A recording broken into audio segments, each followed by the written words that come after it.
አይደል አንቺ አልተው። ቆይ እኔ ልጁ እናት ነው እንደዚህ የምትናገር? ስለ ልጁ እውነት መሆኑን አረጋገጥክ? አርግዘሻል እንዴ? አዎ ምን ችግር አለው? ይኸውልሽ አንቺ አሮጊት፣ ለማንኛውም እስኪመለስ ገንዘብ አዘጋጅና ጠብቂ። ቆይ ምን ልታመጣ ነው? አሁን ከስራ ቦታ ይወጣል። ብሌና ቤልን ተፈቅሯለች እንዴ? እኔ ራሱ እንቅልፍ አሳጥቶ ያሳድረኝ ጉዳይ እኮ ይሄ ነው። ከእውነታው መሸሽ ነገሩን አይለውጠውም። ከአንቺ ጋር ተጋብታችሁ በሰላም ብትኖሩ ደስ ይለኛል። አሁን ነው የሚጣፍጥ እራት ትሰራላለህ። ቆይ አንቺ ለምን ፊት ለፊት ትጋፈጫዋለሽ? ዋው ትንሽ እሱን ማሰብ ያለባት ሩት እንጂ አንቺ አይደለሽም። አባዬ ብዬ ልጠራ እችላለሁ? አንቺ ደግሞ ያምሻል እንዴ? ቆይ አንቺ ልጅ ግን ይሄ ሰው ይወድሻል እንዴ? እኔ አሁን የምፈልገው የጋብቻውን ፊርማ እንዲፈርምልኝ ብቻ ነው። ከዛ በኋላ የሚፈጠረውን ነገር በደንብ አሳየዋለሁ። ምን አባሽ ነው ያልሽው? ልቀቂኝ። በእኔ ምክንያት እንድትጣሉ አልፈልግም። ነገ ወደ ቤታችን እንመለሳለን። እኔ ምልሽ ብለኝ። ቆይ ለገንዘብ ብላ እንደቀረበችው ለምን አትነግሪኝ? ማርትዬ ደግሞ እየነገርኩሽ ዛሬ መጥቼ እጮኛ ለገንዘብ ብላን የቀረበችህ እንዴት ብዬ እንደዛ አለዋለሁ? እና ምን ይሻላል ደግሞ እኮ ሽማግሌ ሊልክ ነው አይደል? እኔም እኮ የጨነቀኝ እሱ ነው። ቆይ አንቺ ልጅ ግን ይሄ ሰው ይወድሻል እንዴ? ማርታ ምን እያልሽ ነው? እንዴት እንደዚህ ታስቢያለሽ? በጣም ስለሱ እየተጨነቅሽ ነው ማርትዬ። አቤል ለኔ ያደረገልኝን ማን አድርጎልኝ ያውቃል? ለሱ ብጨነቅለት ቢያንስበት እንጂ አይበዛበት። እኔ ግን ያንን የመሰለ ልጅ ያቺ ሰይጣን የሆነች ልጅ ከምትነዘንዘው ከአንቺ ጋር ተጋብታችሁ በሰላም ብትኖሩ ደስ ይለኛል። ማርትዬ ዛሬ ግን ምን አስነክተው ነው የላኩሽ? ይቀባጣሽ እኮ ነው። በይ በይ ወሬ ለማስቀየር አትሞክሪ። በይ በቃሽ። አንቺ ያካሉሽ አታቆሚ።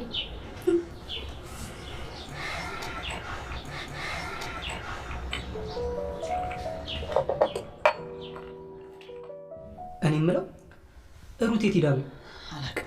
አሁንስ ግራ ግብት ነው ያለኝ። ቆይ ስለ ልጁ እውነት መሆኑን አረጋገጥክ? በአሁኑ የዋሸችኝ እንኳን አይመስለኝም። እንዴ ሳታስመረምር በምን አወቅ? ምክንያቱም ሄደን እናስመረምር ስላት እንዴት ለእኔ እምነት አይኖርም፣ እንደውም ጥዬ እጠፋለሁ፣ ልጁን ብቻዬን አሳድጓለሁ ምናምን አለች። እንደዚህ ካለች ደግሞ በቃ የእውነት በንግግር ተከፍታለች ማለት ነው። ይኸውልህ እኔ እንደዚህ የዋባቱን ደስተኛ ነኝ። እኔ አሁን ምን ማድረግ እንዳለብኝ ማንን ማመን እንዳለብኝ ግራ ግብት ብሎኛል።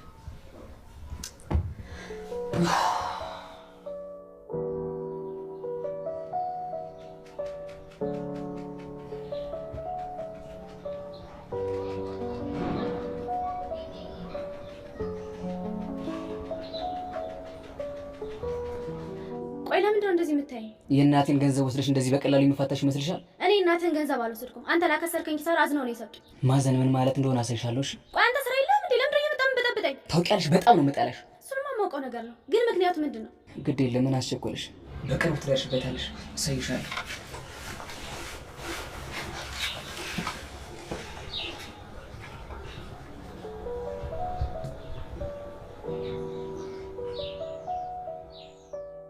ይኸውልሽ ሩት፣ ምንም እኮ የምነግርሽ ነገር እየሰማሽኝ አይደል? ቆይ ሰላምዬ ምን አድርጊ ነው የምትይኝ?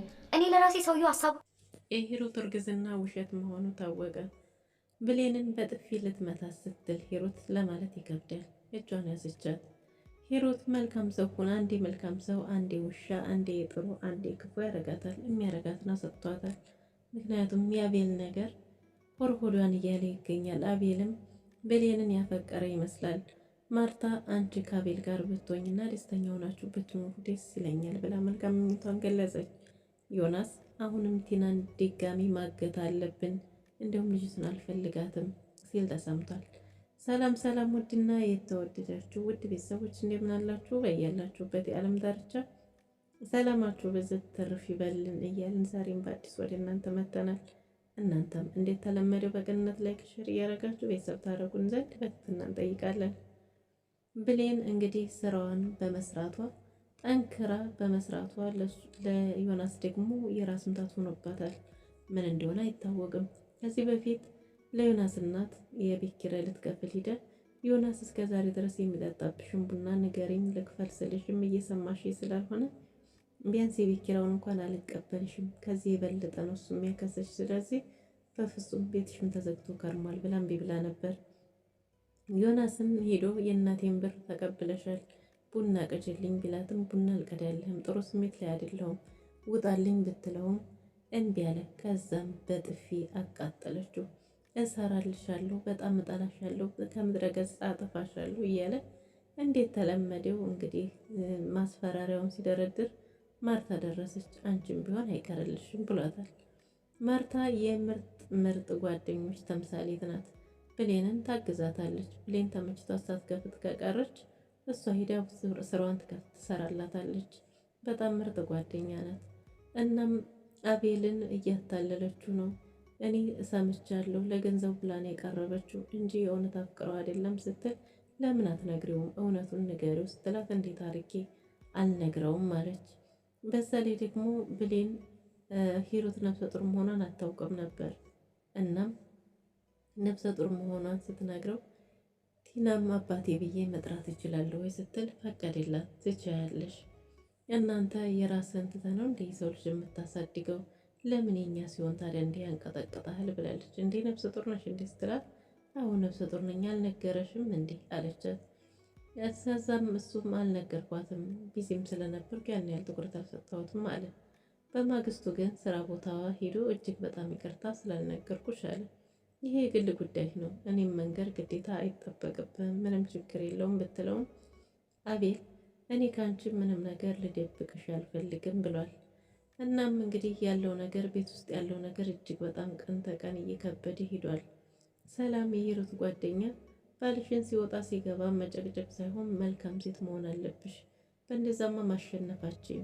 ስለዚህ ሲወጣ ሲገባ ከመጨቃጨቅ ይልቅ አንቺ ጥሩ ፊት አሳይ፣ መልካም ሁኚ፣ ጸብሽን ሁሉ ከሂሩት ጋር አድርጊ ብላት ነበር።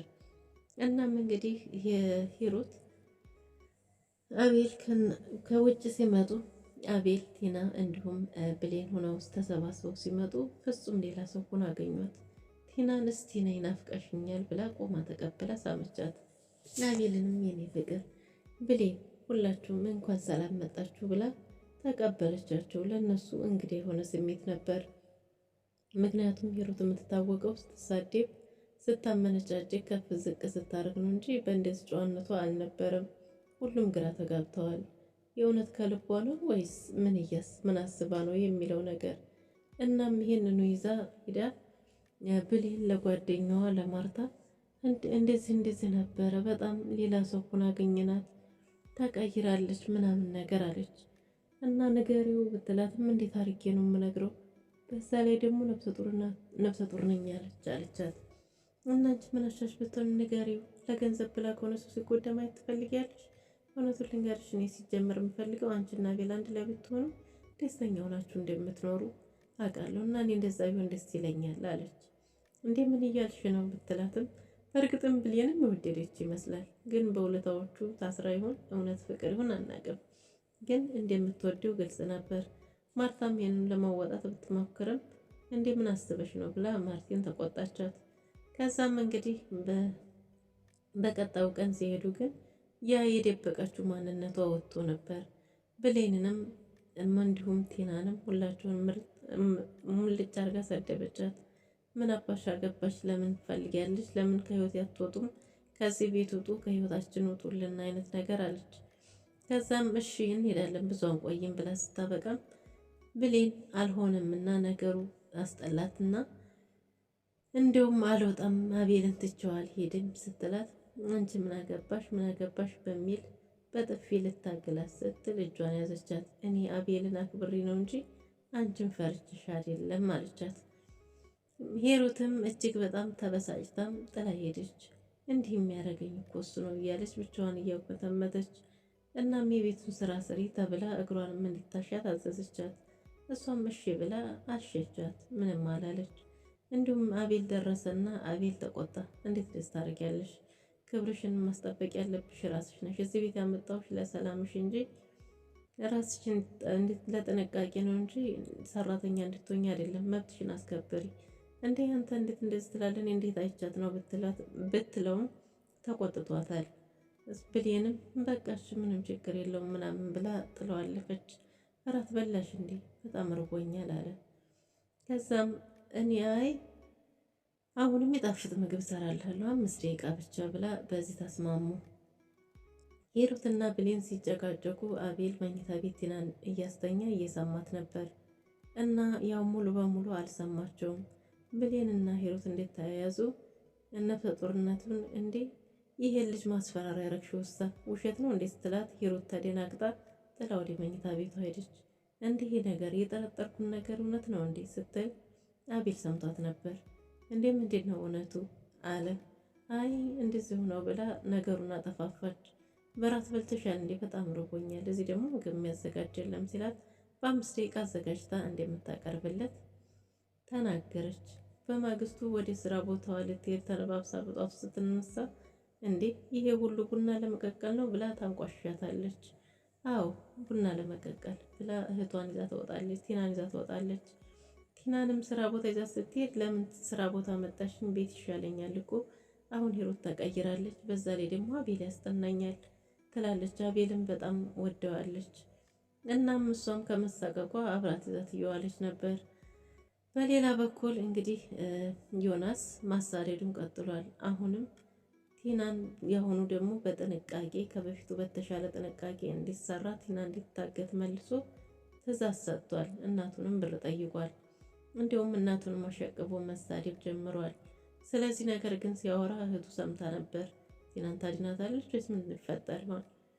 ብሌን ስለ ሂሩት ነገረቻት። ትናንት እንደዛ የሆነችው እያስመሰለች ነበር፣ ዛሬ ደግሞ እንደስተነጋገርን ብላ ጥሩ ስሜት ላይ አልነበረችም። በጣም እየተናደደች ነበር። በዛ ስሜት ነበር ዮናስንም በጥፊ ያጋለችው። እናም እንግዲህ ብሌን ምን ባረግ ይሻላል የሚለው ነገር ግራ አጋብቷታል። እንዳልተው እሱ መልካም ሰው ነው፣ አሳልፌ እንዴት እሰጣለሁ፣ እንዲያላግዘው እንዴት የሚለው ነገር ግራ ገብቷት ውስጥ ግብግብ ብላለች። ነገር ግን አንድ ውሳኔ መወሰን እንዳለባት ማርቲም ደጋግማ ነግራታለች። እናም እንግዲህ ሰላምም አንቺ ስራሽን መስራት አለብሽ፣ ጠንካራ መሆን አለብሽ ተብላታለች። ሂሩትም በውሸት ማለት በውሸት እርግዝና ስለ ጋብቻው ልታስፈርመው እየታገለች ነው። እኛ ከተፈራረምን በኋላ ከዛ በኋላ የፈለገውን ያምጣ ብላለች።